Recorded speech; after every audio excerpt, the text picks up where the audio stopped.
ಕೇರಳದ ಪೇರಾಂಬ್ರ ವಿಧಾನಸಭಾ ಕ್ಷೇತ್ರದಲ್ಲಿ ಎಡಪಕ್ಷಗಳ ಕೆಂಪುಕೋಟೆಯನ್ನ ಧೂಳಿಪಟ ಮಾಡಿ ಮುಸ್ಲಿಂ ಲೀಗ್ನ ಫಾತಿಮಾ ತಹ್ಲಿಯಾ ಅವರು ಇತಿಹಾಸ ನಿರ್ಮಿಸಿರೋದು ಕೇರಳ ರಾಜಕಾರಣದಲ್ಲಿ ಹೊಸ ಸಂಚಲನಕ್ಕೆ ಕಾರಣವಾಗಿದೆ. ಇಂಡಿಯನ್ ಯೂನಿಯನ್ ಮುಸ್ಲಿಂ ಲೀಗ್ ಇತಿಹಾಸದಲ್ಲೇ ಶಾಸನಸಭೆಗೆ ಆಯ್ಕೆಯಾದ ಮೊದಲ ಶಾಸಕಿ ಎಂಬ ಹೆಗ್ಗಳಿಕೆಗೆ ಪಾತ್ರರಾಗಿರುವ ಫಾತಿಮಾ ತಹ್ಲಿಯಾ ಅವರ ಈ ಗೆಲುವು ಸುಲಭವಾಗಿರಲಿಲ್ಲ.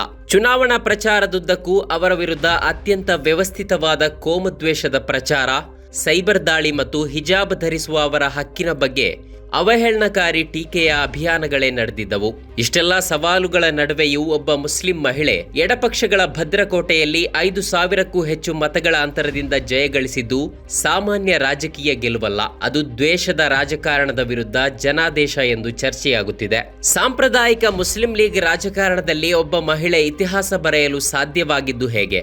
ಈ ಗೆಲುವು ಕೇರಳದ ರಾಜಕೀಯ ಸಮೀಕರಣಗಳನ್ನು ಹೇಗೆ ಬದಲಿಸಲಿದೆ ಎಂಬ ಗಂಭೀರ ಪ್ರಶ್ನೆಗಳು ಈಗ ಚರ್ಚೆಯ ಮುನ್ನೆಲೆಗೆ ಬಂದಿವೆ. ಪೇರಾಂಬ್ರ ಕ್ಷೇತ್ರದ ಇತಿಹಾಸವನ್ನ ಗಮನಿಸಿದ್ರೆ ಇದು 1957ರಿಂದಲೂ ಕಮ್ಯುನಿಸ್ಟ್ ಪಕ್ಷದ ಅತ್ಯಂತ ಸುರಕ್ಷಿತ ತಾಣವಾಗಿತ್ತು.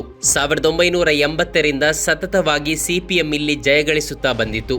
ಈ ಬಾರಿಯ ಚುನಾವಣೆಯಲ್ಲಿ ಎಲ್ಡಿಎಫ್ ಕನ್ವೀನರ್ ಮತ್ತು ಹಿರಿಯ ನಾಯಕ ಟಿಪಿ ರಾಮಕೃಷ್ಣನ್ ಅವರು ಸ್ಪರ್ಧಿಸಲು ಮೊದಲು ಹಿಂದೇಟು ಹಾಕಿದ್ದರೂ ಅನಿವಾರ್ಯವಾಗಿ ಪಕ್ಷ ಅವರನ್ನ ಮತ್ತೊಮ್ಮೆ ಕಣಕ್ಕಿಳಿಸಿತ್ತು. ಆದರೆ ಯುಡಿಎಫ್ ಪರವಾಗಿ ಯುವ ನಾಯಕಿ ಫಾತಿಮಾ ತಹ್ಲಿಯಾ ಅವರ ಆಗಮನ ಎಡಪಕ್ಷಗಳ ಎಲ್ಲಾ ಲೆಕ್ಕಾಚಾರಗಳನ್ನ ಬುಡಮೇಲು ಮಾಡಿತು. ಪ್ರಚಾರದ ಅವಧಿಯಲ್ಲಿ ಅವರ ವಿರುದ್ಧ ನಡೆದ ಸೈಬರ್ ದಾಳಿಗಳು ಮತ್ತು ಸಾಮಾಜಿಕ ಜಾಲತಾಣಗಳಲ್ಲಿನ ಅಶ್ಲೀಲ ಕಮೆಂಟ್ಗಳು ಸಮಾಜದಲ್ಲಿ ದೊಡ್ಡ ಆಕ್ರೋಶಕ್ಕೆ ಕಾರಣವಾಗಿದ್ದವು.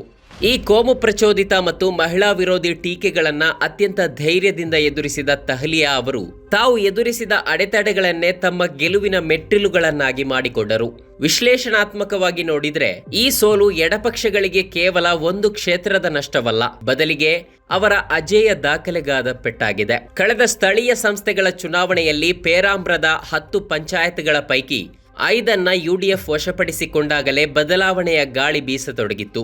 ಎಲ್ಡಿಎಫ್ ನಾಯಕತ್ವವು ಸ್ಥಳೀಯ ಚುನಾವಣೆಯ ಫಲಿತಾಂಶ ವಿಧಾನಸಭಾ ಚುನಾವಣೆಯಲ್ಲಿ ಪ್ರತಿಫಲಿಸೋದಿಲ್ಲ ಎಂದು ಭಾವಿಸಿ ತಪ್ಪು ಲೆಕ್ಕಾಚಾರ ಹಾಕಿತ್ತು. ಫಾತಿಮಾ ತಹ್ಲಿಯಾ ಅವರು ಕೇವಲ ಒಬ್ಬ ಅಭ್ಯರ್ಥಿಯಾಗಿರಲಿಲ್ಲ, ಅವರು ಐಯುಎಂಎಲ್ನಂತಹ ಸಾಂಪ್ರದಾಯಿಕ ಪಕ್ಷದಲ್ಲಿ ಮಹಿಳಾ ಹಕ್ಕುಗಳಿಗಾಗಿ ಧ್ವನಿ ಎತ್ತಿದ ಕ್ರಾಂತಿಕಾರಿ ನಾಯಕಿಯಾಗಿದ್ದರು. ಈ ಹಿಂದೆ ಹರಿತ ಸಂಘಟನೆಯ ಮೂಲಕ ಪಕ್ಷದೊಳಗಿನ ಪುರುಷ ಪ್ರಾಧಾನ್ಯತೆಯನ್ನ ಪ್ರಶ್ನಿಸಿ ಶಿಸ್ತು ಕ್ರಮಕ್ಕೆ ಒಳಗಾಗಿದ್ದ ಅವರು ಇಂದು ಅದೇ ಪಕ್ಷದ ಮೊದಲ ಶಾಸಕಿಯಾಗಿ ಹೊರಹೊಮ್ಮಿರೋದು ರಾಜಕೀಯವಾಗಿ ಒಂದು ದೊಡ್ಡ ಮೈಲಿಗಲ್ಲಾಗಿದೆ. ಮತ್ತೊಂದೆಡೆ ಈ ಚುನಾವಣೆಯು ಕೋಮು ಧ್ರುವೀಕರಣದ ಪ್ರಯತ್ನಗಳು ಹೇಗೆ ಉಲ್ಟಾ ಹೊಡೆಯುತ್ತವೆ ಎಂಬುದಕ್ಕೆ ಸಾಕ್ಷಿಯಾಗಿದೆ. ತಹ್ಲಿಯಾ ಅವರ ಹಿಜಾಬ್ ಮತ್ತು ಅವರ ಧಾರ್ಮಿಕ ಅಸ್ತಿತ್ವವನ್ನ ಮುಂದಿಟ್ಟುಕೊಂಡು ನಡೆದ ಟೀಕೆಗಳು ಮತದಾರರಲ್ಲಿ ಅವರ ಬಗ್ಗೆ ಸಹಾನುಭೂತಿ ಮೂಡಿಸಿದವು. ಹಿಜಾಬ್ ಧರಿಸಿದ ಮಹಿಳೆಯಾಗಿ ಬದುಕೋದು ಮತ್ತು ರಾಜಕೀಯ ಮಾಡೋದು ಒಂದು ದೊಡ್ಡ ಹೋರಾಟ ಎಂಬ ಅವರ ಪ್ರಾಮಾಣಿಕ ಮಾತುಗಳು ಸಾಮಾನ್ಯ ಮಹಿಳೆಯರ ಮತ್ತು ಯುವಜನರ ಮನಗೆದ್ದವು. ವಡಗರದ ಕಾಫಿರ್ ವಿವಾದದ ನೆರಳು ಈ ಚುನಾವಣೆಯ ಮೇಲೂ ಬೀರಿದ್ದರಿಂದ ಎಡಪಕ್ಷಗಳು ನೇರವಾಗಿ ಕೋಮುವಾದಿ ಆರೋಪಗಳನ್ನು ಮಾಡಲು ಸಂಕೋಚಪಟ್ಟಿದ್ದವು. ಆದರೂ ಅವರ ಬೆಂಬಲಿಗರ ಮಟ್ಟದಲ್ಲಿ ನಡೆದ ಕೋಮುವಾದಿ ಅಪಪ್ರಚಾರಗಳಿಗೆ ಮತದಾರರು ತಕ್ಕ ಉತ್ತರ ನೀಡಿದ್ದಾರೆ. ಅಂತಿಮವಾಗಿ ಪೇರಾಂಬ್ರದ ಜನತೆ ಹಳೆಯ ಸಂಪ್ರದಾಯವಾದಿ ರಾಜಕಾರಣಕ್ಕಿಂತ ಹೊಸ ದೃಷ್ಟಿಕೋನದ ಯುವ ಮಹಿಳಾ ನಾಯಕತ್ವಕ್ಕೆ ಆದ್ಯತೆ ನೀಡಿದ್ದಾರೆ. ಈ ಫಲಿತಾಂಶವು ಕೇರಳದ ರಾಜಕೀಯ ಭವಿಷ್ಯಕ್ಕೆ ಮಹತ್ವದ ಸಂದೇಶವನ್ನ ರವಾನಿಸಿದೆ. ಯಾವುದೇ ಭದ್ರಕೋಟೆಯೂ ಶಾಶ್ವತವಲ್ಲ ಮತ್ತು ಜನರ ಅಸಮಾಧಾನವನ್ನ ಕಡೆಗಣಿಸಿದ್ರೆ ದೊಡ್ಡ ನಾಯಕರು ಸೋಲಬೇಕಾಗುತ್ತದೆ ಎಂಬುದು ಎಡಪಕ್ಷಗಳಿಗೆ ಈ ಮೂಲಕ ಮನವರಿಕೆಯಾಗಿದೆ. ಫಾತಿಮಾ ತಹ್ಲಿಯಾ ಅವರ ಈ ಇತಿಹಾಸ ಪ್ರಸಿದ್ಧ ಗೆಲುವು ಐಯುಎಂಎಲ್ ಪಕ್ಷದೊಳಗೂ ಮಹಿಳೆಯರಿಗೆ ಹೆಚ್ಚಿನ ಪ್ರಾಧಾನ್ಯತೆ ನೀಡಬೇಕಾದ ಅನಿವಾರ್ಯತೆಯನ್ನ ಸೃಷ್ಟಿಸಿದೆ.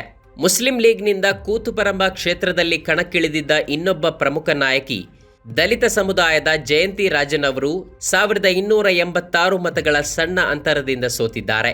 ಇಲ್ಲದಿದ್ದರೆ ಇನ್ನೊಬ್ಬ ಮಹಿಳಾ ನಾಯಕಿ ಮುಸ್ಲಿಂ ಲೀಗ್ನಿಂದ ಶಾಸಕಿಯಾಗಿರುತ್ತಿದ್ರು. ಪ್ರಜಾಪ್ರಭುತ್ವದ ನಿಜವಾದ ಸೌಂದರ್ಯವು ಇಂತಹ ಬದಲಾವಣೆಗಳಲ್ಲಿ ಅಡಗಿದೆ. ಕೆಂಪು ನೆಲದಲ್ಲಿ ಹಸಿರು ಬಾವುಟ ಹಾರಿಸಿರುವ ತಹ್ಲಿಯಾ ಅವರ ಗೆಲುವು ದ್ವೇಷದ ರಾಜಕಾರಣವನ್ನ ಮೀರಿ ಬೆಳೆದ ಮಹಿಳಾ ಶಕ್ತಿಯ ಸಂಕೇತವಾಗಿದೆ.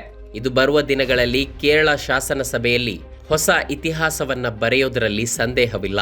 ನಮ್ಮ ಕಾರ್ಯಕ್ರಮಗಳನ್ನ ನೀವು ನೋಡ್ತಾ ಇದ್ರೆ ನಮ್ಮ ಚಾನೆಲ್ ಅನ್ನ ಸಬ್ಸ್ಕ್ರೈಬ್ ಮಾಡಿ, ಪಕ್ಕದ ಬೆಲ್ ಐಕಾನ್ ಒತ್ತಿ ನಮ್ಮನ್ನ ಬೆಂಬಲಿಸಿ.